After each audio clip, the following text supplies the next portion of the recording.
I'm Luke Story. For the past 22 years, I've been relentlessly committed to my deepest passion, designing the ultimate lifestyle based on the most powerful principles of spirituality, health, psychology, and personal development. The Lifestylist Podcast is a show dedicated to sharing my discoveries and the experts behind them with you. Here we go, man. We're here with Drew Canole on the Lifestylist Podcast. Oh, so good to be here, my friend. Yeah. I've listened to you and what you're doing in the world and all the people that you've helped. And you made such a big difference. I want to tell you that. Like reading through the comments, looking at the people that follow you, it's inspiring, man. So thanks for having me on the show. And I'm just glad that I can be here in full support. Thank you, man. And thanks for making the time to allow this to happen before we split. You know, tomorrow we're hightailing it out of here. I don't know if I'm going to have a weepathon for at least a week and a half because I've loved having you and your girl, Allison, in Sedona. Likewise. Yeah. Yeah. I mean, it's been incredible to come here and make some new friends. I think that's been one of the things that's been most valuable for both of us, just to drop in with some really cool people. And, you know, she's living in New York City for the past 15 years. I've been in LA for 31 years. And just when you think like, I have enough friends, you know, you meet someone like you and it's like, oh no, there's room for more, you know? So yes. I appreciate it. And I look forward to coming back to visit or having you visit wherever we end up next. Excellent. So anyway, thanks for coming on. Bye guys. No, I'm just kidding. No, we have much more to cover. See you next time. We have much more to cover here. And it's always much more fun doing an interview when I feel like I've gotten to know someone a bit. Yeah. And so I'm glad we got to drop in. And before I forget, thank you for your hospitality and letting me use your internet over here when I had to do my Paleo FX appearance virtually and my internet sucked. What did they say about the salt ball? Were they like, is he literally in a biohacking chamber right now? You know, no one commented on it. I was expecting people to be like, whoa, coolest backdrop ever. Maybe they thought it was one of those Zoom backdrops. Oh, I bet you. Where you can just superimpose yourself on something. Yeah. You had so much ionizing salt right behind you. But you saved my ass. You gave me access to your ice bath. I mean, like, you know, what did you just inject me with? NAD, and we did a little CoQ10 injection too. Yeah. You're the first guest that I have pulled down my pants for and received a needle in the butt. You got a nice butt, dude. What can I say? What little there is, I hear is okay. You've been doing some work. The booty bands have served you well, son. The lady calls it, what do you call it, hon? Baby buns? Baby buns? Yes. All right. God damn it. We got to do a real interview. All right. So you come from most recently San Diego, right? You're a pillar of the wellness community there and in California and the world at large. You're now here 6 months in Sedona. Obviously, here we are still. What's this been like for you energetically? And, you know, where are you thinking this is going to fit into your life or not? You're going to stay here permanently? Is this going to be a part-time home, full-time home? Where are you at with it right now? So I love options. I love the ability and the freedom to go. So when people are like, where do you live? I don't really have a home. I believe home is wherever we are, right? It's where your heart is. So I feel like Sedona is a good 3 to 4 months out of the year. But I also just bought a Sprinter van. I'm going full on van life. You know, one of the big 170 Sprinter vans. We got the Hapajack bed in there. So Rebecca and I are going on the road with the dogs. I want to go into some people's homes and help them transform physically, mentally, spiritually kind of stuff. So we'll be doing that probably 2-3 months out of the year. And I love California still, even though it's completely crazy, chaotic. It's insane. I love it, especially Southern Cal, San Diego. I got a lot of friends there, Soul Fam that's there. So we'll keep our property there and we'll just kind of rotate back and forth. There's so many places to see. I feel like we could live 1,000 years and there's always going to be a new place that you want to experience in the 3D. You know what I'm saying? So we're just going to keep moseying around and see where life takes us. After being here for a month and a half or so and really doing a trial run, like living here, I brought my big boy computer, which is always a sign that I'm in business. Yes. Trying to do real work out here. Little did I know they don't have internet and half the Airbnbs here. But, you know, I get the sense that for many people, this place, I'm just trying to swivel myself here. Okay. No, you're fine. That Sedona, there's only a certain type of person, I think, that is fit for just year round. This is your home base. You live here full time. I think there's a lot of people that's great for. 10,000 of them apparently. Yeah, and only 5,000 half the year because 5,000 of them travel back and forth. Oh, okay. Yeah, but checking in with you after 6 months and a few other people here, I get the sense people are like, yeah, we come here for doses, and then we get out, and I think that might be ultimately what happens with us too. Yeah. So we'll see. Have you found the energies here to be different than other places in the world? You seem really sensitive and tapped into kind of the unseen realm. Do you feel different here than you feel in a San Diego or a Denver or wherever else? Adapting for me, I love humidity. I love the ocean. I love water. I grew up next to Lake Michigan in a small town there, lived in California, lived in Florida right on the coast. So I've always been next to water. So coming to the desert with the altitude, with the mountainous, the dry, some days were 100 degrees, Luke. Like that's hot. Yeah, it's no joke. And when you step outside, it's a little different because it's literally your water's being sucked out of you. Mm-hmm. So there's this whole integration period. I mean, I had some pretty gnarly headaches as well for like the first 2 or 3 months. I mean, I showed you earlier, but even in the bedroom, I have like 3 humidifiers that are just pumping out industrial air. Industrial strength humidifiers. Yeah, not like from Rite Aid, the little $20 ones, like the real deal. Yeah. Yeah. So it's definitely an adjustment being in the high desert. But Sedona is a magical place. You think of something and then all of a sudden it happens. You want to go on a show or you have a podcast you want to do or an idea, a business concept, and all of a sudden, boom, it's here. So the ancients, the Hopi and some of the other ancient tribes would use this place to heal any decisions that they needed to, or bodies, or they've had ceremonies here, and then they would get the information and then they would leave. So it's a very powerful, powerful place. Yeah, and there's a peace treaty on the whole entire place. It's been this way for, I guess, hundreds of years. Really? Yeah. So this is like a no feuding zone. Wow. One of the main reasons why I came here was because my Don, who I've been working with for 13 years, who worked under Don Juan, who Carlos Constaneda writes about, Don Javier. So for 13 years, I've been working with him in Dreamtime. So going through different plant portals, experiencing different dimensions, different planetary experiences, all in dream. So he literally lives right next to me here in Sedona. Yeah, that's a crazy story. Yeah, I know. It's and you insane. Didn't know that he no was idea. right there. Yeah. No idea. And then I came here and this lady, we looked at 12 houses in Sedona. 12th house, we made a decision. We're like, this house is awesome. We're going to take it. It was like 95% of what we wanted, right? Greenhouse, sauna, enough space for the biohacking, the usual stuff, right?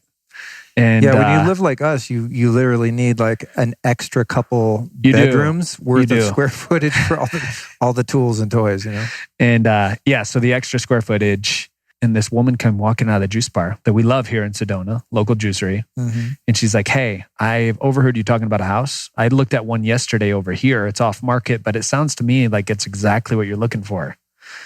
And I knew every hair on my body stood up, the ghost bumps or whatever you want to call them.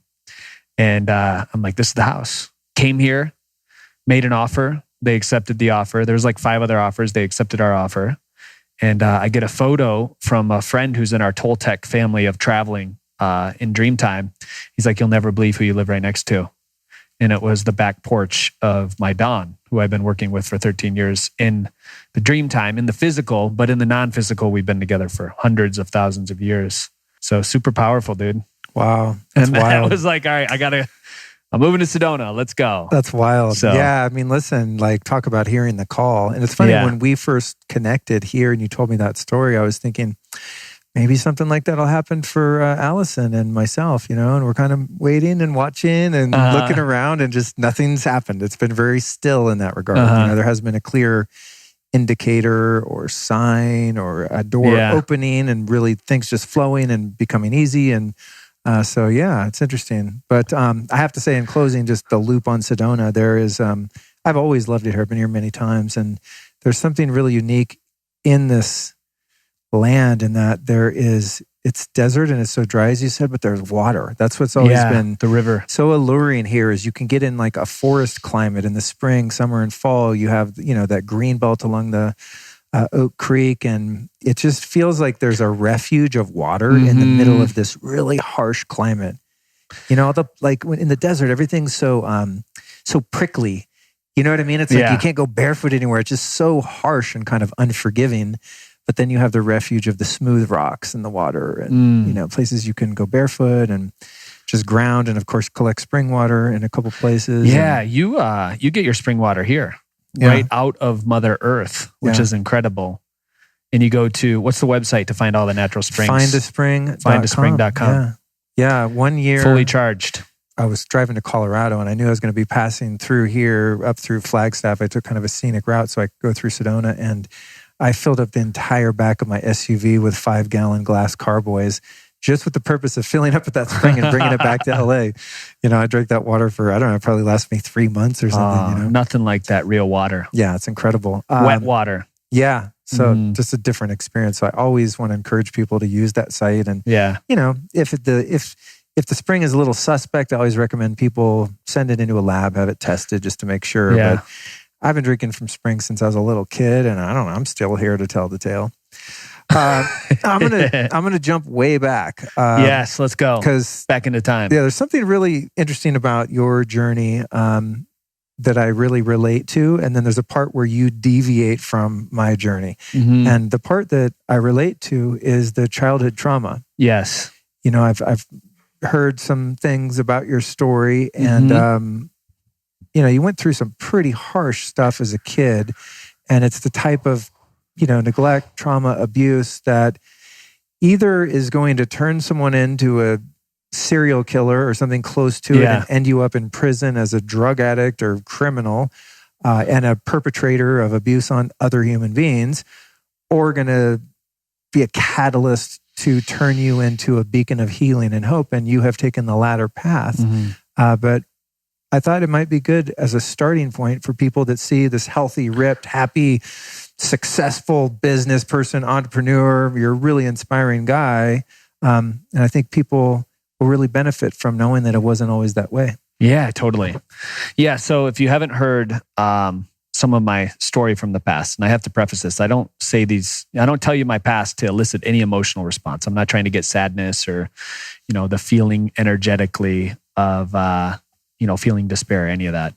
I believe what happened, it all happened for me, right? I've come to terms with that. And it's been a long journey. As you know, any journey is, especially when it's healing trauma that's in our body, our subconscious mind, our body. So from 0 to 5, I was tortured. And the newspapers talked about it at the time in Cadillac, Michigan, as one of the worst child abuse cases they've ever seen. You know, and thankfully I'm still alive. My sister who was with me is still alive. But we had some pretty horrific stuff happen. So as you could imagine, right? I don't need to go into detail because it's the past, and all that we have on a higher level is right here. So essentially, what have I done to help me remedy the trauma or heal the trauma? Well, I want to get into that. Yeah. But in the story, you know, you had your family of origin, your biological parents, right? Yes. And then ended up in foster care, and then were eventually adopted by some healthier, caring parents. But was there not a point in your story where you had a mentor that kind of came in and really altered the course of your trajectory? Yes, mentors are riddled throughout my journey. And it's been like this golden thread throughout my whole life of people that have impacted me. And I would say, okay, so from 0 to 5, all the abuse happened. In foster care, there was another year of abuse because it's hard to integrate when you're emotionally damaged, is what they would call you, which is a label, right? Emotionally damaged kid. And then I was adopted by my mom, Jeff and Connie, who are amazing, human, angelic, present people in Michigan. My mom was a janitor my whole life. Dad, truck driver, right? So for like middle class, beautiful souls, like you would imagine. And they really helped with a lot of that healing. But from 0 to 6, that was a lot of work that I had to do personally later on, because it kept showing up in relationships. It kept showing up in choices of drinking alcohol, of having my own addiction tendencies of the stuff that I was into. It showed up in control trips, trying to have power over other people at a very young age, trying to maintain any equanimity and control over anything I could get my hands on. And then I went on this journey, and I realized I was from my 20s, I would say 25 to 30, I started my own company. I've always worked for myself. Like 90 days, I worked for a company called Quicken Loans doing mortgages right out of college. But then I'm like, I'm going to work for somebody else because I'm driven, I'm motivated. And so I did that.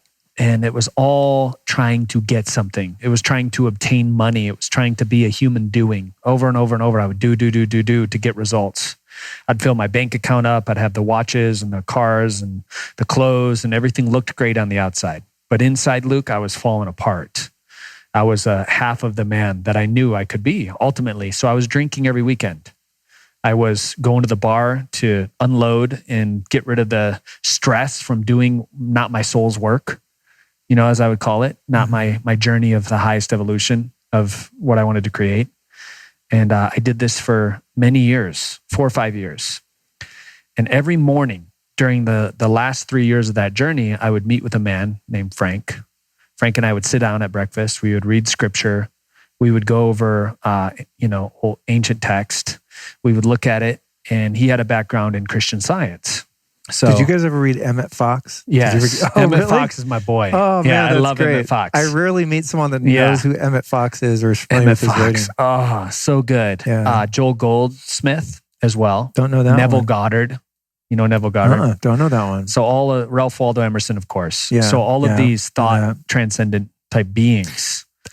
Pardon my interjection here, but I think in that new thought movement, it's like 1930 through 1945 or so, right in there. Powerful. Napoleon Hill, all of Emmett them. Fox, James Allen, the advent of Alcoholics Anonymous, and their founder or co-founder Bill Wilson and Dr. Bob were all in that. In that what am I looking for? Era as well. It was really an interesting period of not only American literature, but there was just a movement where these writers and philosophers had sort of rejected a lot of the theology of Christianity and just took the core principles, the truths from it, the laws. Created the laws and created some of the most powerful teachings. So anyway, I just shout out to all of that whole era because it was hugely influential on me too. And I kind of forget about it because, you go on different stuff. But anyway, carry on. This is great. Yeah, I'm glad you referenced that. Yeah, so he was big into Christian Science. So of course, I looked up to him like a father. Like the father that I had, my adopted dad's great. Don't get me wrong. But Frank was just a different kind of human being. So much grace, so much love, always thinking about other people. And he's still alive today. I still talk to him all the time. Oh, that's great, man. He's probably 180. Nobody knows his age because he never celebrates birth, right? Oh, doesn't is believe that where in you it. got that thing? Yeah. Oh, that's doesn't so funny. believe in it. He's like this ageless, sentient human. That's so cool. So sitting down with him, going over Science and Health, which is the handbook to the Bible, which actually explains how Jesus was able to heal people on a metaphysical level. So that's kind of what Christian Science is. It's Science and Health with Mary Baker Eddy, who's a female, literally, who wrote this book in the late 1800s.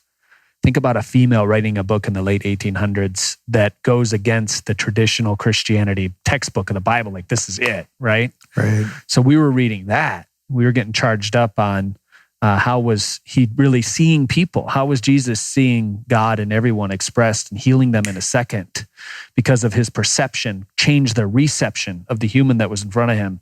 And Frank was living proof of that. I mean, I saw people get healed in a second dealing with him. I've had instantaneous healings working with this guy.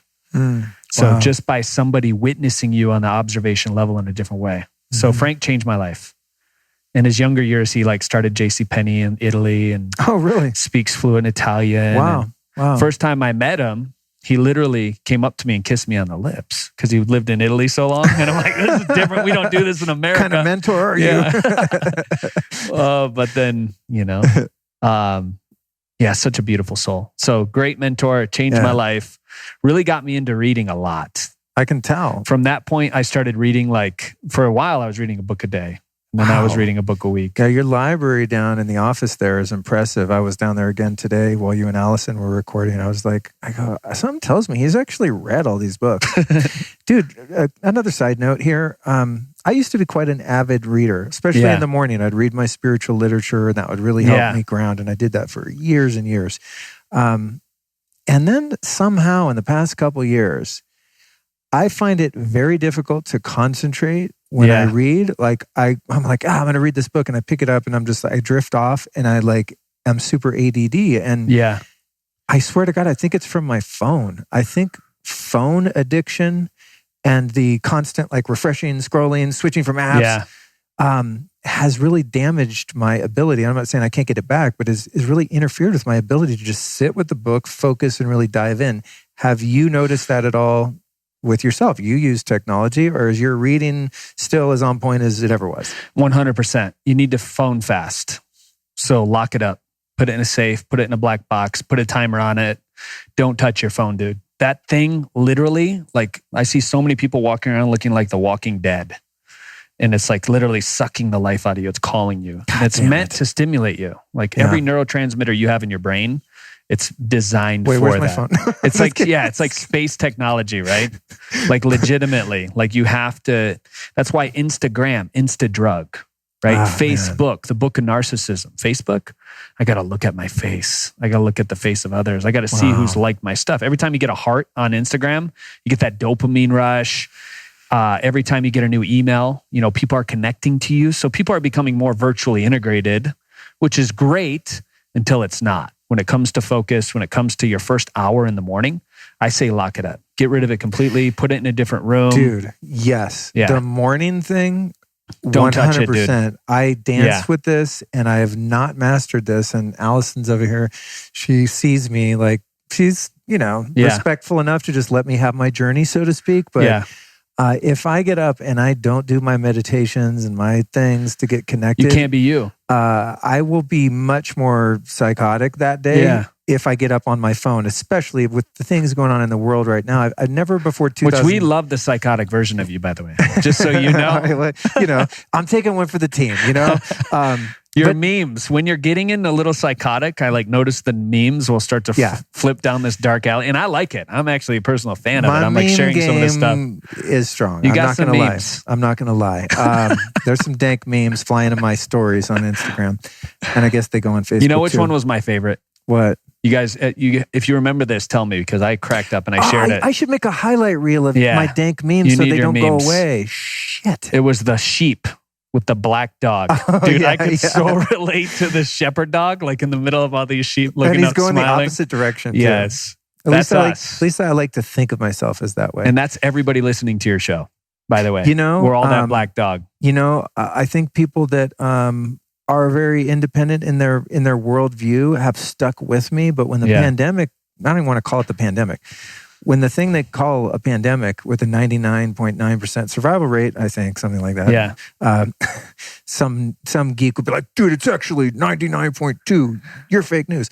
But anyway, when this thing started, I started getting pissed as I found, let's say, discrepancies in the official narrative and all of the livelihoods lost and all of the catastrophe that has been the thing they call COVID virus. I started being a little more outspoken, a little more on the social and political side, because I just could not shut up about it. I just can't sit by and watch our civilization be destroyed.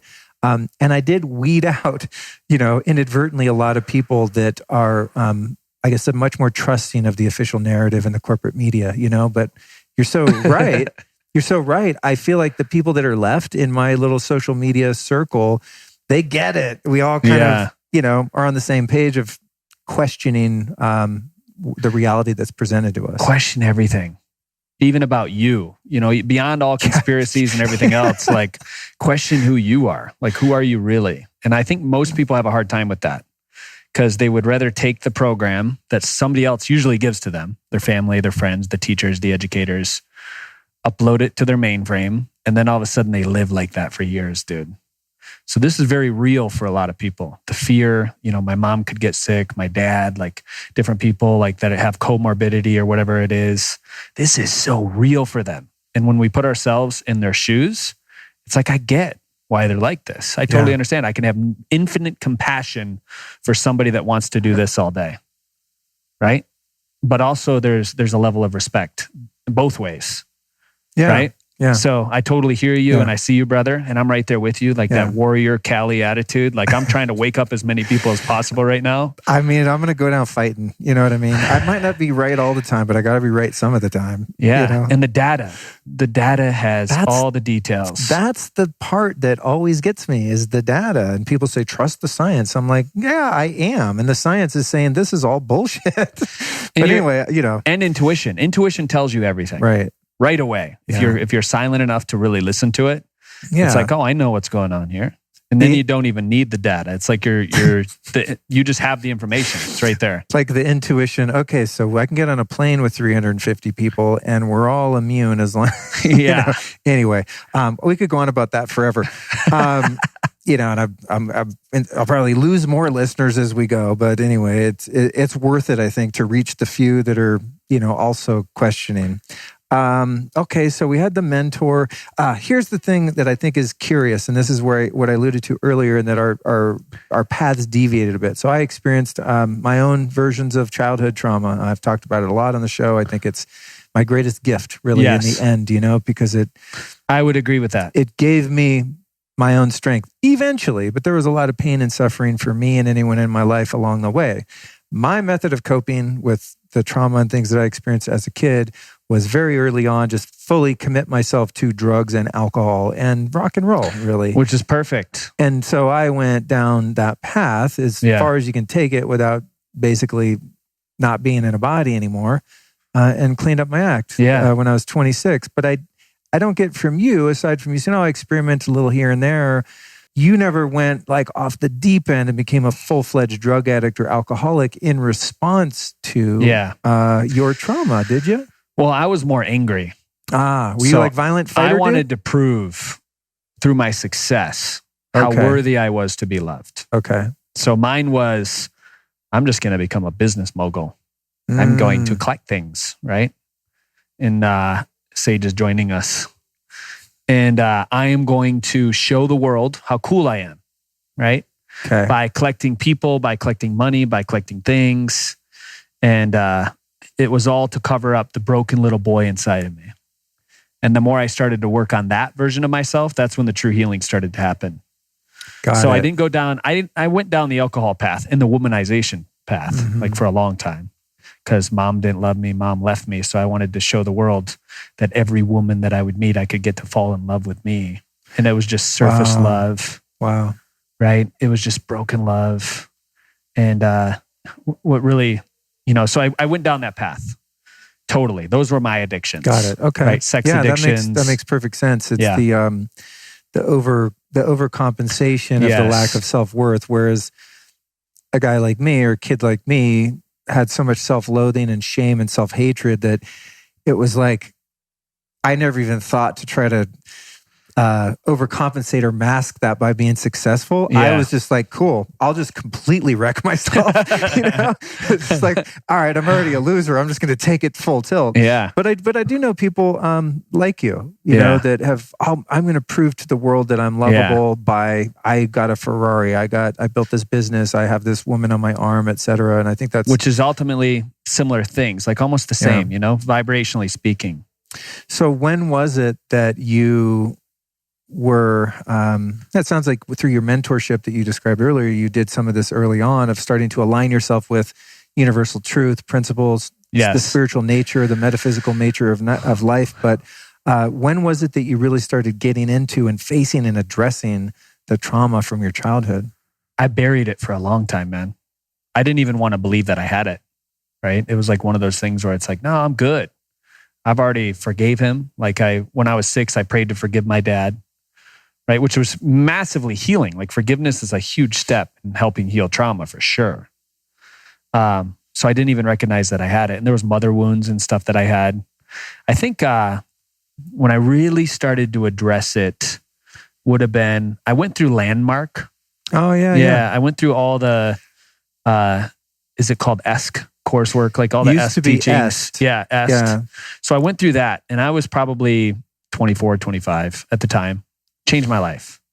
Like understanding my story, my narrative, the movie that I'm creating, all that stuff, which was powerful. So I addressed it there. And I actually, at that time, I wrote a letter to the prison because my dad got 3 life sentences in jail. I wrote a letter to actually ask to let him out early. Wow. So that was massive. Is he still living at this time? Yes. Yeah. I want to do like a John Carter thing where I meet him face to face and spend some time with him. I haven't met him since I was like 5 years old. Wow. He'd be powerful. Have you potentially. have you been in any form of contact with him? Not since. Wow. Yeah. Wow, that's heavy. What about your mom? Mom, occasionally, not in like 5 years, my biological mom. Mm-hmm. What I find in this work is that women store it more than men do. So she's embodied a lot of the stuff. Like she feels terrible. Mm. So I haven't really spent a lot of time with her. I haven't felt called to spend time with either one of them. Not from a place of, I'm anger or resentment or anything like that, but just from a place of, I feel like I've had so many monarch and, father figures in my life that have just showed up with divine love. Yeah. And they've really assisted and supported. And I think when we start to see the world as that, we're not hung up on that one person because the whole universe shows up in a way that supports you and parents you and, parent, like they're renting you, like a pair of them, right? So when we look at it that way, it's like, okay, well, that's great. They've indoctrinated me with a lot of my ideas, but what would even be a higher idea right now in this moment? And I'm constantly new in the moment. So who's going to show up as that figure next? How does that spontaneity and living in the moment play out in your acuity and skill as an entrepreneur? Yeah, my team, I give them whiplash a lot. I sense that from hanging around you, and it's they're like, it's an amazing quality and one that I share with you to a degree. But when I'm around you, I'm like, wait, where'd he go? And I'm super spontaneous, Yeah, you need an integrator. So in business, somebody who is totally detail oriented, follow through, high on the Colby. Somebody who is an implementer, follow through, fact finder. Right? Those are the people that you and I want around us. Because as a visionary, somebody who's aligned, somebody who's, in the message, you're doing the video, we need somebody that keeps the wheels on the bus. Otherwise, we would just have a bunch of creative ideas. They would never get done. So I learned that long ago. And I surrounded myself with people that are actually really good at getting stuff done. And they love it. They love Excel spreadsheets. They love marketing. They love KPIs. And that stuff puts me to sleep. Oh my God, bro. Yeah. So in business, I think we have almost 100 employees at Organifi, and I really try to remove myself as quickly as possible from any role per se and any label, period. Not only in Organifi, but in anything in life. I don't like labels. I think they weigh us down. I think sometimes they constrict us. They put chains on us because I may have to be somebody completely different tomorrow for you than who I am right now. Nice. Yeah. So to long answer short, find people that keep the wheels on the bus and just be you. Keep being a bigger example of that. Yeah. If you're a tornado, become a bigger tornado. I think there's a huge lesson in that. And I got some of this. I almost guarantee you've done this personality assessment because you mentioned Colby. Have you ever done Strength Finders 2.0? Yeah. That little book and that little 15-minute personality assessment was so meaningful to me as a business person because my whole life I felt stupid. I couldn't focus. I can't do math. I can't read a P&L. You send me an Excel sheet and I just want to jump off the roof. It's maddening. And when I did that assessment, the whole premise of that little book is let's find out what your top 5 strengths are so that you can celebrate those and stop frustrating yourself trying to do the shit that is not your top 5 strengths, Yeah. And I think that type of self-study and inquiry is so useful because then we can find our unique gift. And rather than, for me, like beat myself up because I suck at calendars, times, dates, then the skill there is to be visionary about finding someone who loves to be. Yeah. And you pump them up. You enroll them. You give them what they need, right? Yes. Yeah. Pay them well. Yeah. But I think there's a real gift in that lesson is to not try to be good at everything. Find the couple things that you're really good at and just amplify that and celebrate that. And for those of us like you and I, and I'm sure so many people listening that have had to really claw our way out of a lot of false conceptions about who and what we are because of our childhood experiences, it's even more important than ever. It's like a shortcut, right? Well, people try to put you in a box. you got to be good at math because mom or dad's good at math, or you got to be a lawyer because mom or dad's a lawyer. So then they shove that down your throat.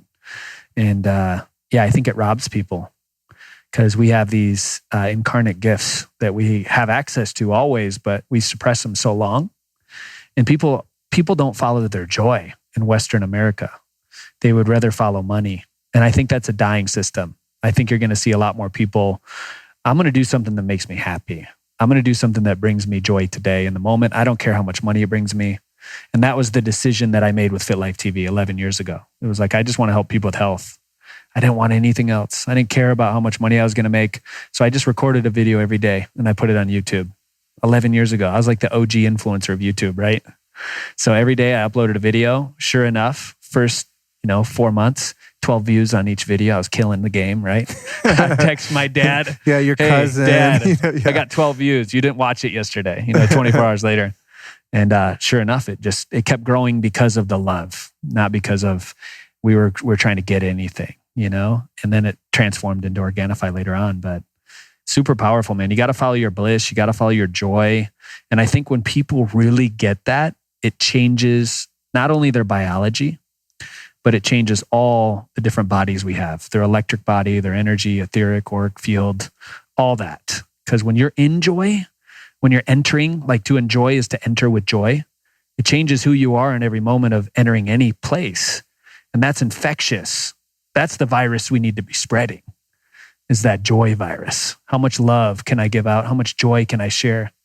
That's why when you walk into Organifi, you see a mat that says, be ready for hugs. Like we were in an environment of just a bunch of huggers, right? That connection, that community. What about people, because I'm a firm believer now, after finally 5 years ago, kind of arriving professionally at something that I think, I have enough competence in. You're great at it. Thank you. To be successful at, and also it's my core mission here on the planet to alleviate suffering and help uplift people to figure it out for themselves.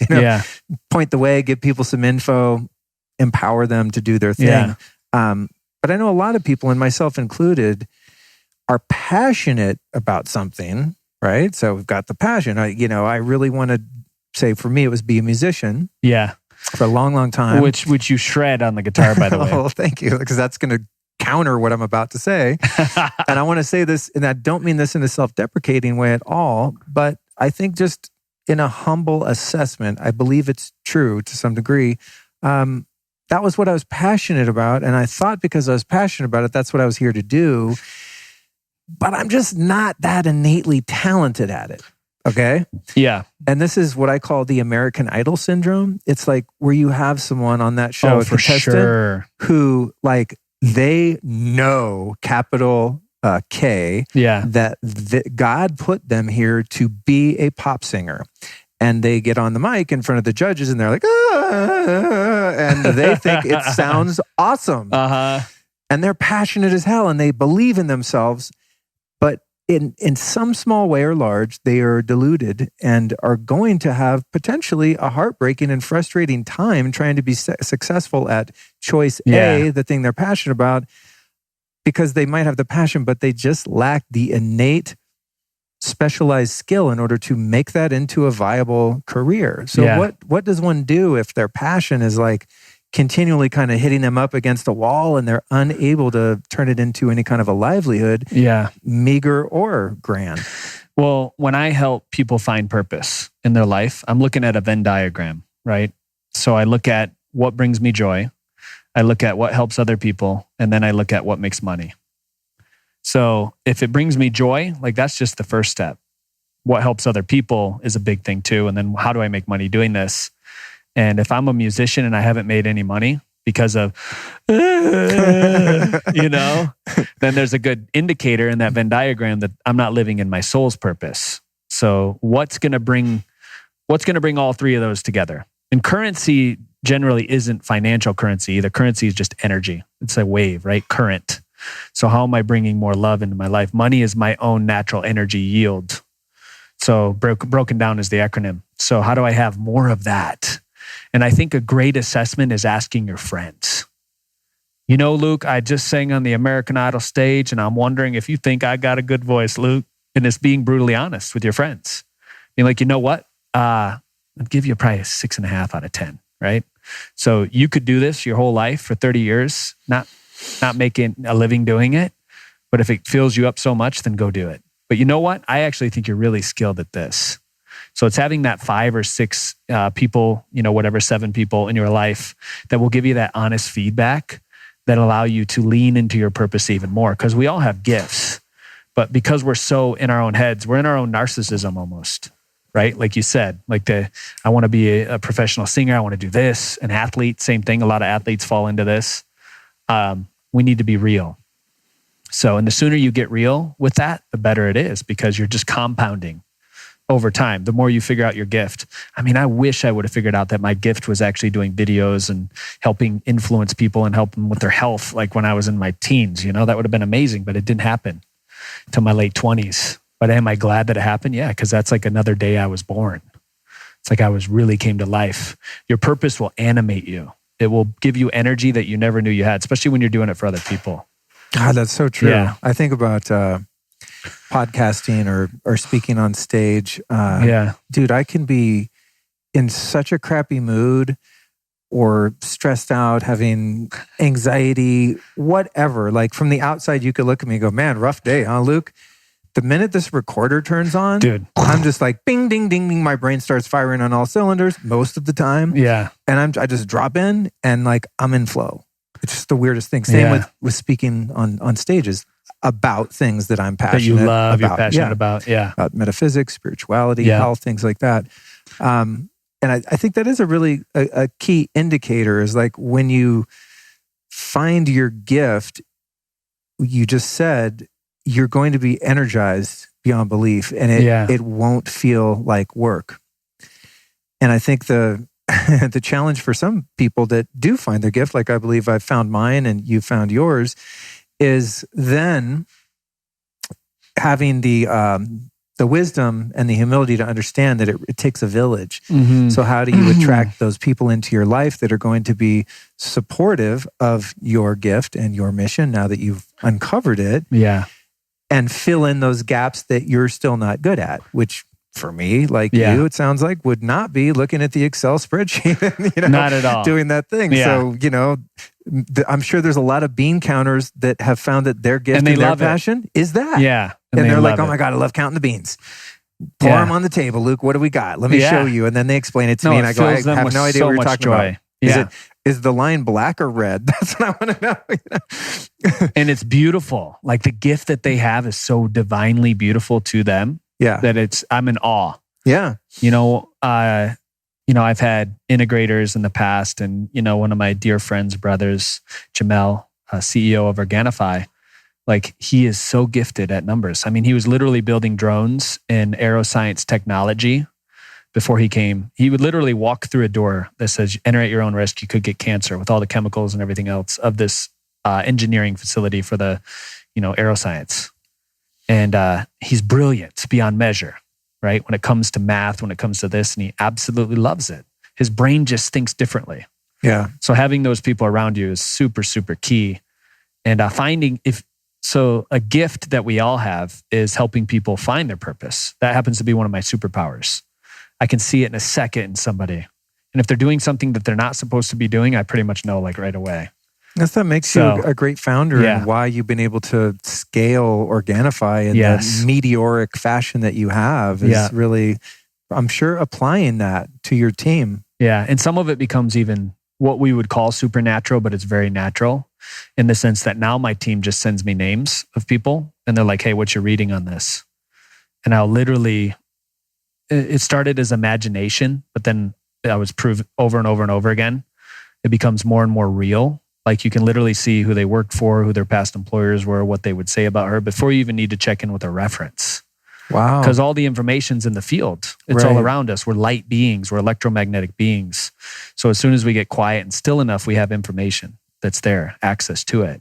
So it's bringing that in as a aligned visionary or what we would call a corporate mystic almost, That's so cool. Yeah. Allison has that ability. I don't want to say everyone has that ability. I think some people have cultivated it more than More in others, tune to perhaps, it. you know. But that's something I would like to have more of too, even as a longtime meditator and someone who's definitely aware of the non-physical realms. I get blindsided a lot still, especially in business and hiring people and things like that. I'm just like, what? I thought they were going to be great. And it's just like, nope, worst hire ever. You know, it's just, I hope they're not listening. They're probably not. But yeah, that is a real skill to be able to find someone's unique ability and put them in the right seat on the bus. Yes. You know? Something I want to cover with you is this. I thought of this because you're one of my peers, you know, you're a few years younger than I, but you're a really materially successful guy. You got a huge home here in Sedona. You've got 100 employees. I mean, you're probably making some cheddar, okay? I could be wrong. You could be like, $1 million in debt. I have no idea, but you seem to be a successful guy. You have all the toys and accoutrement of someone who has figured out the material plane in that way. Yeah. As I would like to more myself, actually. So there's a number of different directions I want to go with this, but one that keeps coming to mind based on feedback from listeners and people that interact with me on social media is when people look at, a guy like me or a guy like you, for example, and have all these biohacking toys and things, right? You got the $5,000 Juve red light thing, the $20,000 float tank, the hyperbaric thing, all the things. And I always say, hey, you don't need any of that shit to be healthy. You just need to get back in nature and rewild yourself. Exactly. You don't need Stare that. into the sun for a few days. Yeah, right. But if one does, just say those are the toys that they like, which I guess people that listen to my stuff, those are their goals. I'm not the Ferrari guy. I'm the give me a float tank in my garage guy. I'll take that over the Ferrari any day. I'm fine with a few-year-old car. There's different guys. Yeah, but the point I'm getting to very slowly is, people will reach out to me and be like, oh, being healthy is like a rich man's game or a rich person's game. And like, I'll never be able to have that stuff. And, this sort of like defeatist, scarcity thinking / envious, jealous kind of, I like jelly. Jelly, your toad's jelly. Resentful at those that have figured out the material plane game. Yeah. Do you have a lot of those? Here and there, someone will pop in with that. And I empathize with that because it's been a long, hard road for me to just have some mastery over my finances. And I'm starting to achieve a little more success now. Not what I would like to have just in terms of my security and whatnot. But for a long time, I was in debt. I had no respect for money as a currency. Yeah. I just run up my credit cards. I was $100,000 in credit card debt for probably over 15 years. And I could not get out from under it because I kept debting. I'm like, I'm going to Brazil with what money? Credit card balance. I mean, this is how fucked up I was. I used to look at my available credit as cash flow. Like that was my net worth was like how much a bank was willing to lend me at 29%, right? Yeah. So the money game was very hard earned, and I really had to start working on that and being disciplined and being more of a steward of currency and that energy, having more respect for it. But to my point and my very long-winded question, I really had to start working on my underlying sense of deservedness, worthiness, that I am a guy that can have a $5,000 sauna, that I am a guy that can, someday buy my own home or have this car or sit in business class or whatever things I've been able to do for myself with God's help over the years. But it's been a real struggle for me to just feel like I can be one of those people over there that seems to have it figured out too. Yeah. So what would you share with someone who feels like they don't have the DNA to ever get their head above water and achieve, the financial success or even security that they might desire, that feels broken or dumb or not talented enough or artistic enough, and that look at those people on the other side with kind of a mild hostility, if not worse? I could talk for years about this. I sense that. I love this topic because, mom, janitor, 3 jobs growing up, dad, truck driver, no wealth frequency at all. Together, they made like 35 grand a year growing up as a kid, which was nothing, right? My mom would like cut cardboard inserts for her shoes just so she could buy us Christmas gifts. And even before that, my biological parents, I'd have like macaroni and cheese and hot dogs, like welfare, growing up, that kind of stuff. the welfare cheese, Yeah. It's not really cheese. Yeah, the giant the brick. Velveeta brick. Yeah. So I've done a lot of detoxing to get that out of my body. And what talking about detox, there's something that's really stuck with me in my life. And it's realizing, if you guys get this, if anybody gets this, it'll radically shift your entire life. But it's hard to embody this. This is one of the biggest things that most people will never embody in this earth plane. And it's why you will continue to you'll have scarcity. It's why you'll continue to, live with credit and have debt and not be able to afford what you really want to afford.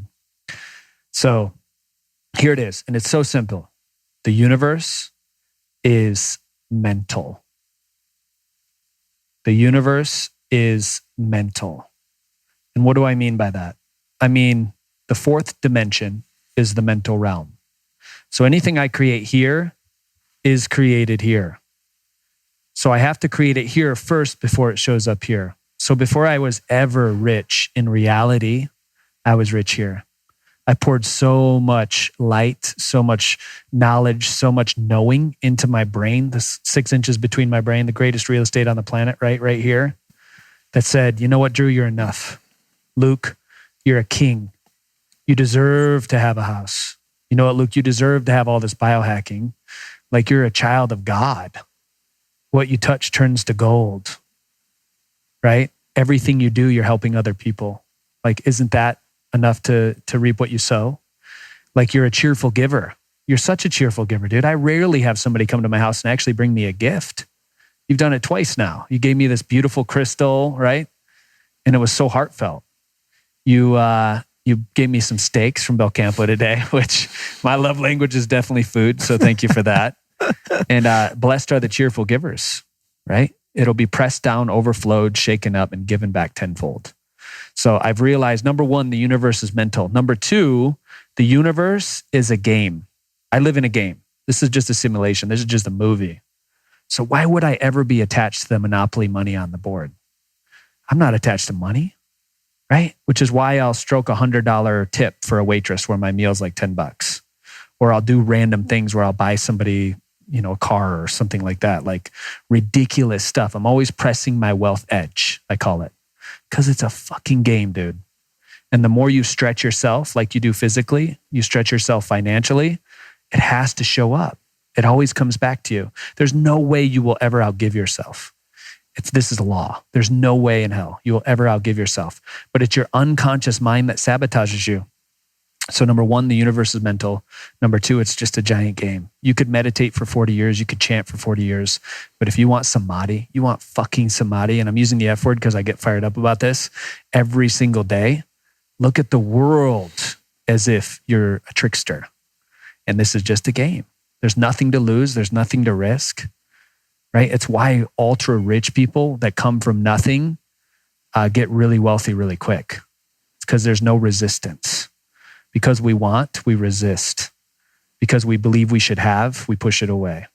You already have it.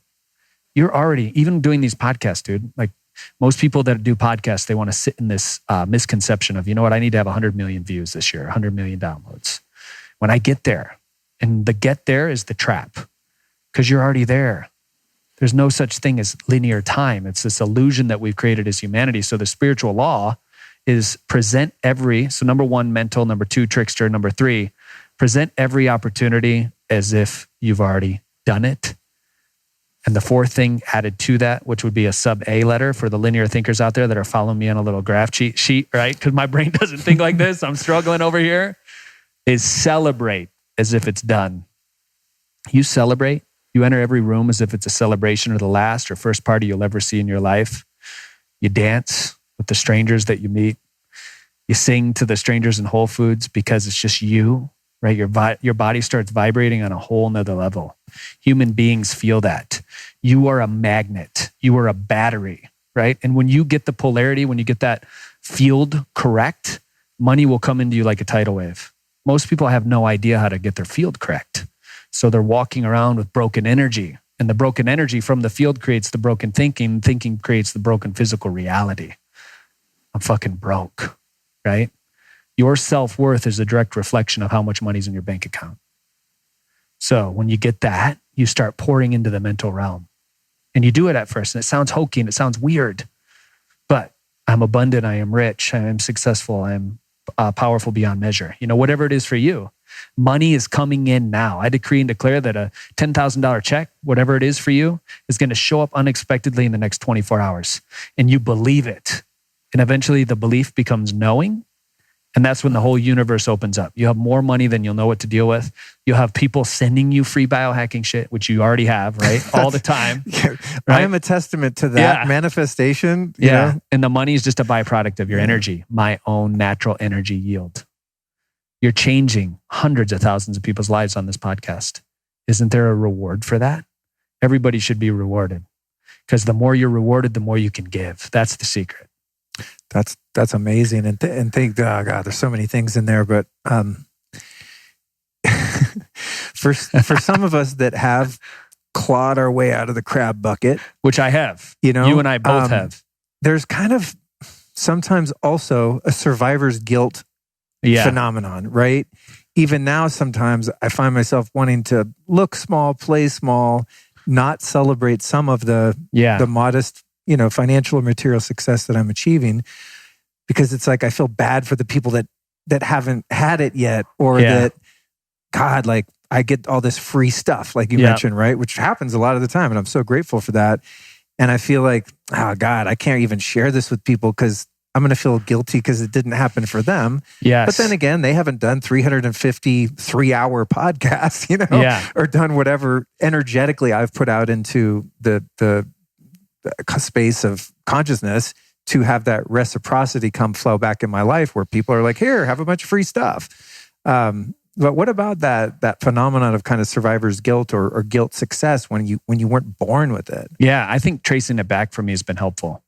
So I don't know if you noticed or not, but when you were talking about survival's guilt, your left leg twitched a little bit. Oh shit. So left side mom generally. So female side of the body, which tells me that it's generally something that your mother impressed upon you, right? And the mother, like that's just your indoctrination in the field of the experience that we call your reality now. And that's all in the past. So the only thing that exists is here. And if you make your mind up that you are a king, that you deserve, pressed down, overflows, shaken beyond measure, tidal waves of money coming into you right now, that's going to happen for you. But the power of the belief and knowing is hard to get to. So tracing it back, understanding, what is it about my mom? Or I'm not saying that's it, but that's just my reading in the moment. What is it about my dad that impressed upon me in this? And how is that a false concept? And if I could Control-Alt-Delete that, because everything's a program, right? The universe is mental. The program is coded with mental realm. What thought, what idea could I over implant that with, or upgrade, we could call it, right? What's a better thought? And then you get a better thought. Well, I have downloaded 356,000 hours. People have listened to my podcast forever, right? Like that's a long time. And I deserve to be compensated for that. What's a better thought than that, right? And then eventually you get to this place of, I don't have to do anything to be deserving of anything. Simply because I'm breathing, simply because I'm here, simply because I am the multidimensional human that I am, created in the image and the likeness. I am deserving and I am worthy. And when the world gets that, that's a whole nother game, dude. Because then you don't even need anything material. You'll be literally pulling it out of the fifth dimension. We're going deep down the conspiracy rabbit hole on that one. No, I mean, this is the truth. I'm thinking, I'm reflecting as you share this, which is such good information, exactly what I wanted to share with people. It's not something I talk about, on my solo cast or things like that much. And I also, haven't really been inspired to talk too much about this other than a couple episodes on manifestation and things like that. But in thinking about how much things have changed for me over the years of adopting some of these paradigm shifting ways of viewing myself and my life experience, I was thinking back to some of my vision boards. Yes. I was talking about this actually with Jim Hart over here at BioCybernaut. And on Such a cool place. Yeah. Rad guy. I went through there in 2015. Yeah. And I was reminded I need to keep doing this. It's amazing. But as you were talking, I just thought back to a few short years ago, I think it was around the time I started my podcast, I used to type up on pieces of printer paper, just goals and affirmations and things like that. I put them on the wall or I put them on my vision board. And one of them was, I have a net income of $20,000 a month. And I used to stare at that and a voice in my head would be like, who are you kidding? Like, you can't have that. Seriously. And they're like, no, yes, this has happened. All the things or many of the things that you alluded to, like, I deserve this in one realm of reality. This has already happened, et cetera. But it's still, there was that little voice that was like, yeah, but you're still fooling yourself. And I think back on that sometimes now, and it's like $20,000 a month. I sold myself so short. Like that was so easy. Because it keeps going up. Yeah, it was so easy to do that in a sense. I mean, it wasn't, but it wasn't. There was hard work, inner and outer. But I think back like, God, man, when it comes to people listening, don't sell yourself short and make your goals. Not that they have to be monetary, but whatever your goals are, like you can be so much bigger than you think you can, and that's a monetary example, but you could say even in my relationship now, I'm in such a fulfilling, beautiful, healthy, loving relationship. Yeah. I could have never even conceived that this was possible for me or that I deserved it or there was a person out there that could meet me there. And there she is. The more I started feeling deserving of it and stretched she's so awesome. Thank you. Yeah. I agree. But just, I guess it's just a lesson in like, go bigger than you think you can or deserve, because whatever your minimum is in terms of manifestation. Double it. Yeah. You're going to like meet that minimum and then be like, God damn it, I should have asked for more, It's like if you ask Santa Claus for, this gift and it just comes so easily, it's almost as like, oh man, I could have asked for more the whole time and I didn't know. Yeah. And that reminds me, I'm glad you said that because there's been points along my journey. I do shower notes. So in the shower, I have this waterproof sticky note thing that I write how much money I want to make, goals, relationship, all this other stuff. And over time, I've seen that exponentially increase. And I just continue to do it. And it's worked really, really well for me to impress it upon my subconscious. So I think that's the biggest thing with money, goals, anything else is we got to get the unconscious moving in the right direction. And the unconscious is the elephant. The monkey mind, the monkey riding the elephant, like in the ancient texts, is your thinking brain, right? So how do we get the unconscious to move? I'm a very visual person. So even in the beginning of my money journey, I would leave money all over my house so that I was impressing upon my subconscious that money's everywhere, right? I would lay $20 bills, $100 bills, green candles. I mean, I went all occult, mystic, like crazy, right? This was like 11 years ago. And everywhere I'd go, every time I'd look at the money, I would say, money's everywhere. It's so easy. Money's everywhere. Because I had a belief, my mom taught me at a young age that money doesn't grow on trees. Attorneys are bad, doctors are bad because they have money, right? And that we don't want money because it's more responsibility. Like all these false lies. And we've been indoctrinated with those lies. And they keep us small. They keep us back from that. But we got to get the unconscious to move. So leaving it all over your house. Self-hypnosis is another thing that I love. So I recorded my voice talking to myself and I put myself in a theta state before I'd go to bed, telling myself that I was abundant. And I would open up a lucid dream portal to where it was like, now I'm standing in a room and I'm with all these affluent people speaking 5 different languages, like educated, affluent, understanding business. And as I would drift off into theta state, I would implant myself with the sound of my own voice as a self-hypnosis trick that I used like 11 years ago. So self-hypnosis, and then any frequency that you're after in this universe, because everything is frequency, is created collectively by the group, right? And I'm just rolling. I don't even know what I'm about to say. Good. But Keep going. it's created collectively by the group. And the human, as you know, is a giant crystalline figure, blood broken down, crystal isotope, creating energy, right? Creating a field. So when I'm around 5 people that are broadcasting the field of love, secure attachment, not avoidant, not anxious, right? They're all secure people. Naturally, my field is plucking information out of their energetic fields, is creating my field whole. Everything is mental. All of a sudden, I start to have thoughts of theirs, that I'm thinking, hey, relationships are easy. It's secure. I don't have to be jealous anymore, whatever the relationship stuff is. Same goes financial. Financially, there's just a wealth frequency. And once you tap into it, you can spot a person across the room. And I know you've done this before where it's like that person has money. And they could be wearing a t-shirt and have Chucks on. But you just know it. You're like, hey, that person's vibrating at a high wealth frequency and it's intuitive. It creates a sense of safety. It creates a sense of self-worth. So that third part of that would be surrounding yourself with anybody that you're trying to get in this world. That's like the ultimate life hack. Because you're the average of your 5 friends is really true. And it's the energy, it's the frequency, it's the grid that they make together that you're actually plucking information out of to acquire and put in your energetic field, because we're just all frequency. Great point. The mastermind principle. Yeah. Speaking of Napoleon Hill. Yeah. For those listening that identify and understand that principle, that you're the sum total of the 5 people you hang around with. And if you're looking for career success, finding your purpose, material wealth, all of that, what would you tell someone whose 5 best friends are real great people, lovely people, but are in a scarcity, limited mindset and are not successful in the ways that that person seeks to be themselves? Then I would say fire those people. Yeah, it's hard. The same goes with abusive relationships or people that don't have who they're surrounding themselves with is eventually who you become. It's who you're surrounding yourself with and the books that you read, right? We've all heard that. So whatever you're doing in the moment, the present you, the future you will eventually show up. So I'm paying myself every day for that future aspect of myself. Am I in the eternal now? I'm trying to be most of the time. Most of the time I'm not yet, right? Because I'm still here.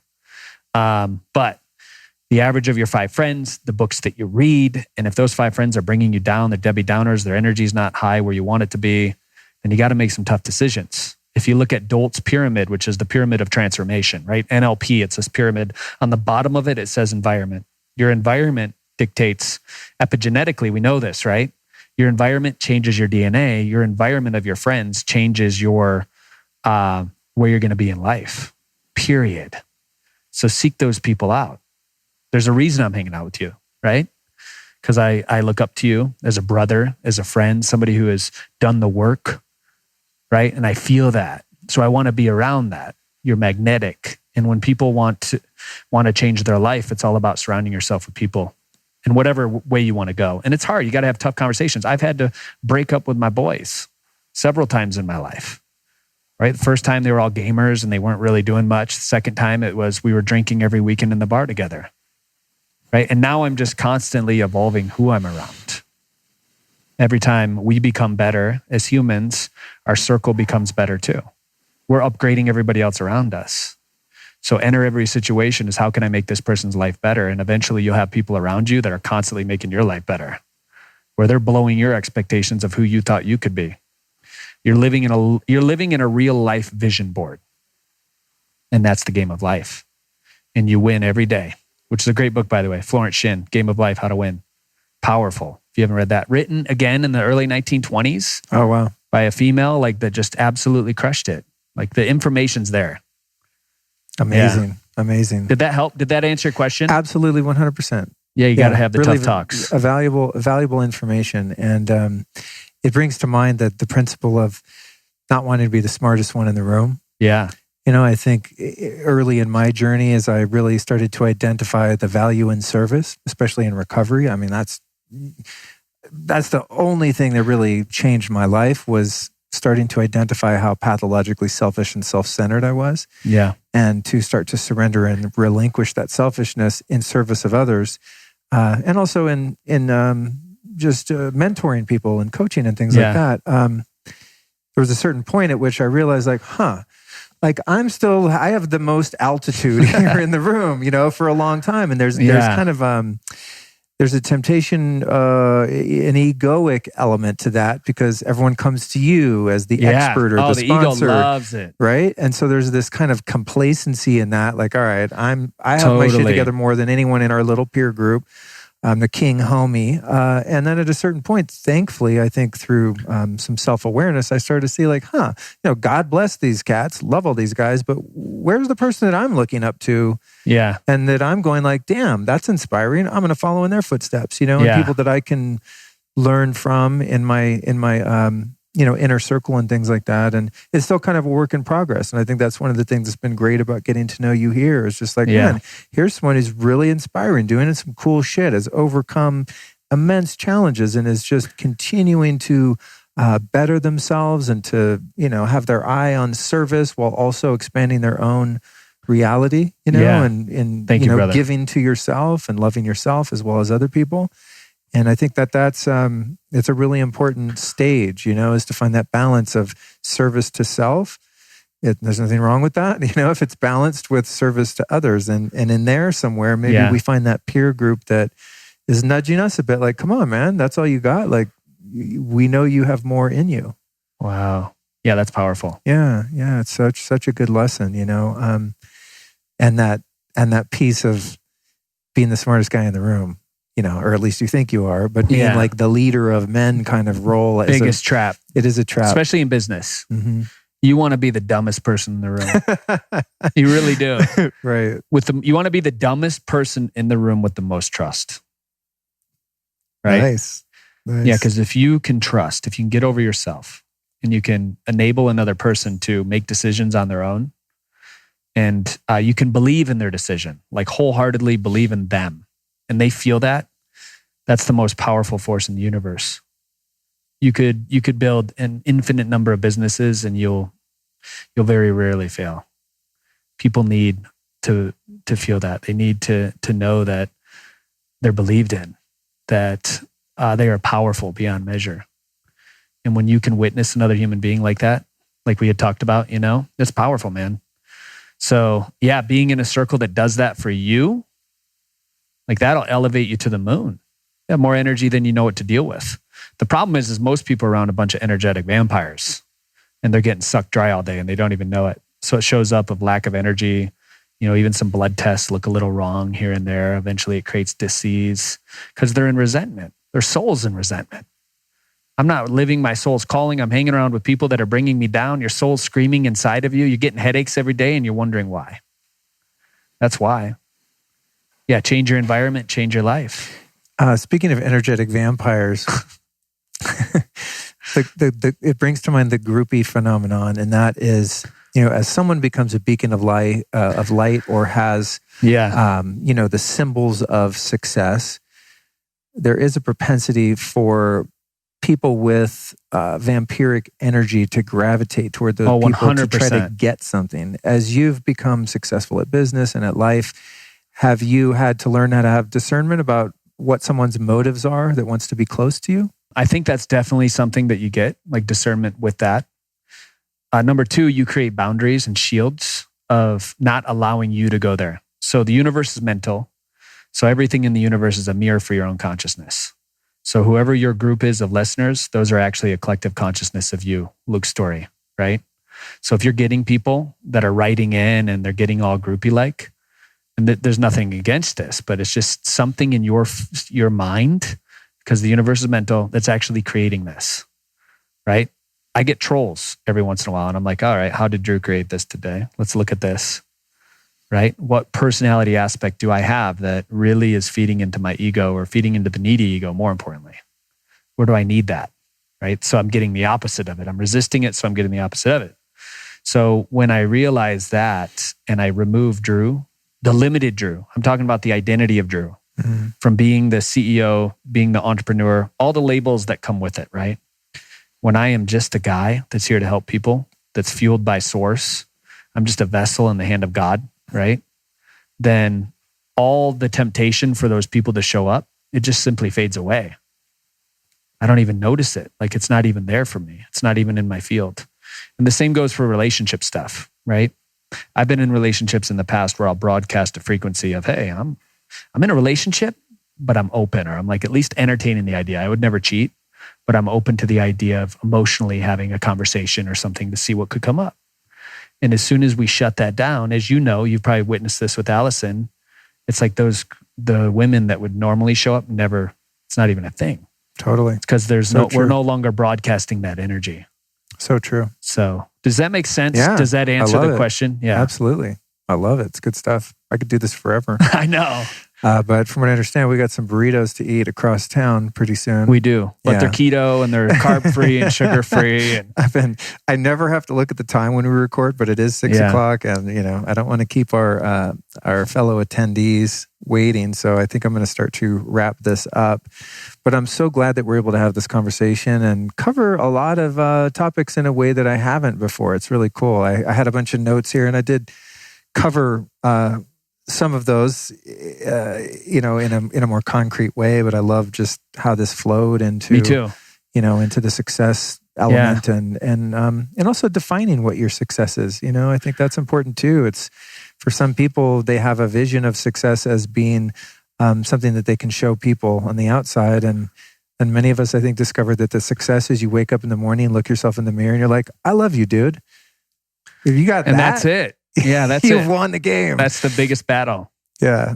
The person looking back in the mirror. Yeah, that's There's funny a great because poem. I was doing save that poem, but I want to just cop to something. I was doing an Instagram live earlier after I did a cold plunge in your 40-degree pool out there. It probably is 40 right now. Yeah, it's cold as shit. Yeah. I was going to go in your Did ice you dive bath. in? No, I do not. I'm not a diver.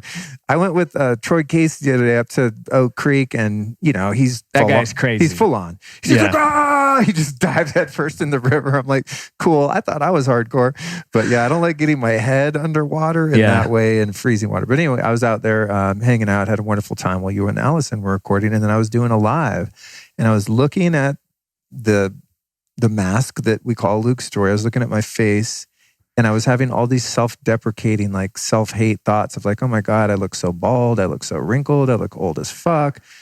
And I caught myself and I was like, wow, God, imagine how many times a day on some days, or perhaps at a certain vantage point in a camera or mirror, I'm actually having those thoughts about myself, and it was it was really telling. I thought, wow, that's incredible. After all of these years of all of this work, that there's still some little thread in there that is basing my value on what a thing that's not even me, being this body, looks like. So true. You know what I mean? So true. So going back to the inner success, to me, like a great metric of success would be like, look at yourself in the mirror naked and be like, you're fucking awesome. Yeah. You're perfect. You're a stud. You're perfect just the way you are in your brilliant imperfection. Yeah. Oh, that's so powerful, man. Yeah. Be kind to yourself. Yeah. That's one of the biggest battles. I go through it. Looking in the mirror, doing that. Oh, look at all these gray hairs, everything. I'm losing my shit, man. That said, I'm still going to biohack the hell out of this body and, preserve it. I had all my biohacks ready for you. I had a list and we ended up talking about metaphysics and spirituality, which I love. That's good. Yeah. That's good. I mean, the physical stuff, it's novel, it's fun. And I covered on the show because I think for a lot of people where they are on the journey, having the vitality in their physical vessel is really important. But man, the only reason we do all the biohacks is just to get the feeling that we're talking about inside. Yeah, it's all belief. It's all information in the program that we're putting into it. Every biohack that we have, it's not as powerful as our thoughts about the biohack. The placebo is so much more powerful.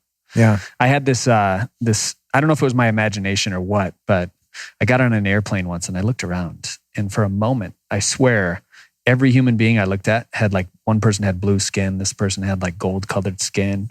And I saw their alien suits underneath their physical 3D identity bodies. And I was like, holy shit, there's some goofy motherfuckers in here, right? Like they just look goofy. And I laughed at myself because as a human being, we take ourselves so serious. Yeah. The way we look, the way our hair is, the way where we have to be so perfect. But that's all conditioning. If we really knew what was inside of us, we would laugh at ourselves every single day. Anytime we would go down that path, it would just crack us up. Like we would roll into laughter, dude. Yeah, I love that. Thank you for the reminder. I'm gonna do that right now. Luke, you silly bastard. All right. I got one last question for you. Yes. And that is, who are 3 teachers or teachings that have influenced your life that you might share with the audience? Yeah, we talked about the universe being mental. There was a book I read a while ago and one of my mentors recommended it to me, Jim Fortin. And the book was called The Kybalion. And it's an ancient Hermetic text, so Hermetic teaching.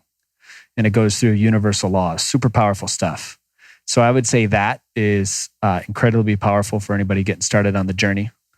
Right? When the whole world wakes up and everybody's a metaphysician or a mystic, which is super powerful. Bring it on. Number 2, I would say, we talked, and I'm catering this towards the conversation that you and I had. So we talked about money because there's a million books, right? Every book's 20 years of somebody's life. There's so much value into it. When you approach every book as if you're interviewing that person for the first time, it's super powerful. So Science of Getting Rich, not Think and Grow Rich. Oh, Maxwell? By Wallace Wattles. Oh, Wallace Wattles. Yeah, dude. Yeah. I used to listen to that audiobook. So powerful. That'll change your life. Yeah. It'll change your frequency around money. There's so many gems, you guys. And you mentioned the last one, Maxwell Maltz, which is psychocybernetics. Yes. Because we did touch base at the end of this interview around looks, around how we perceive ourselves, our image. So psychocybernetics will blow your mind. It'll change your life. Those 3 books, if you read those 3 books every day for the next year, you just keep rereading them, you'll become a different human being.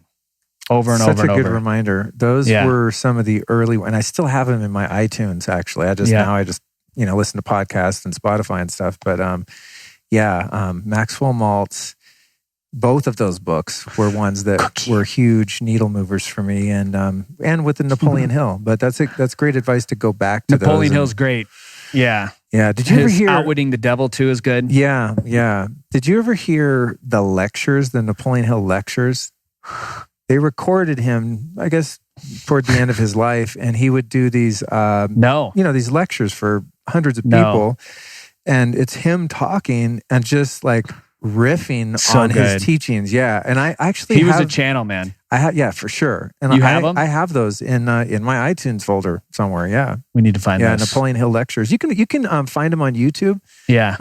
A couple of them as well. But man, those are super powerful because he's just talking in his everyday language, and they're super powerful, very impactful. Yeah. You know what I like lately is I've been diving into Gene Keys, Richard Rudd. It's like the poetry of your soul. Cool. Essentially. So we talked a little bit about, the different tests we can take to understand ourselves, know thyself even more. Mm-hmm. Gene Keys is powerful. You go there and it just tells you a little bit more about who you are. Like human design. I love human design. I've been studying it for years. But those two together, human design, pull your chart, look at what you are, see if it makes any sense. And then Gene Keys, it'll change your life. And there's so many good audios, actually. So talk about transmission, like a living transmission of love. You go on SoundCloud, you type in Richard Rudd or Gene Keys. Mm-hmm. There's some powerful stuff. I think one called is The Great Change. And he's actually talking, he's got this beautiful British voice, and he's like talking you through the change and like what's happening right now and how the world's waking up. And it's just like, it puts you in a trance and it makes you feel such peace. That's nothing. I can send you the link for the people listening. I think they would dig that. Sweet. We'll put it all in the show notes. Everything we talked about, you guys, you can get on the show notes. And of course, Organifi, right? Yeah. So, what's your favorite product? Just so I know. I mean, honestly, I have to say the green powder, dude. The green? I mean, that's our OG. I have my phases of like drinking the gold all the time, the Organifi gold, because you can make all kinds of different stuff out of it. The red juice through Greenfield, then you discovered the new marinade with the red juice powder, which is amazing. But out of all the green powders out there, and I've tried many of them, and there's some good ones who will remain unnamed in the context of this conversation. I think yours is the most palatable and easy to mix, and just easy to get down. Yeah. And so, that. But you guys have like the turmeric capsules and like the prebiotic. I don't know. Like at some point I was getting boxes full of Organifi stuff, and I still have a lot of it. I can't even keep up with it. Well, we would love to be back on the show too. I know you've been talking to Hannah. Happen. So we'll do it. Maybe it will by the time this happens. We're in Sedona. Miracles happen like just like this. You have a thought and all of a sudden it happens. This is true. And on that note, speaking of Organifi, thank you for making products that aren't shit, dude. There's a lot of stuff. You go into Whole Foods and go in the superfood and herb section, and because I've been into this stuff for so long, I'm pretty discerning and look at an ingredient deck and you're like, no. They snuck that in there. People cut corners with excipients and fillers and all kinds of swaggy stuff. So I remember when I first found you guys, I think, which was from Shauna probably hitting me up to do ads on the show. I was very scrutinizing like I always am. I'm like, God damn it, these guys actually did it right. So thank you for your integrity as a business owner and not cutting corners and giving stuff that's really going to help people. Yeah, if I wouldn't give it to my mom and dad or the people that I love the most, why would I ever give it to another human being? Yeah, tell Coca-Cola that. For real. No, Tyson chicken. Most people, if I can sell it and not have to teach you anything, and it's, making me money, making money from this, then I'll just continue to sell it. Yeah. I'll poison you, dude, and I'll make money on it. Like that's how perverse brutal some of the dark forces on the planet right now. But that's all quickly shifting. Yeah. Okay, so links, Organifi with an I. With an I. .com. Organifi.com. Yeah. And then are you still very active with the Fit Life TV?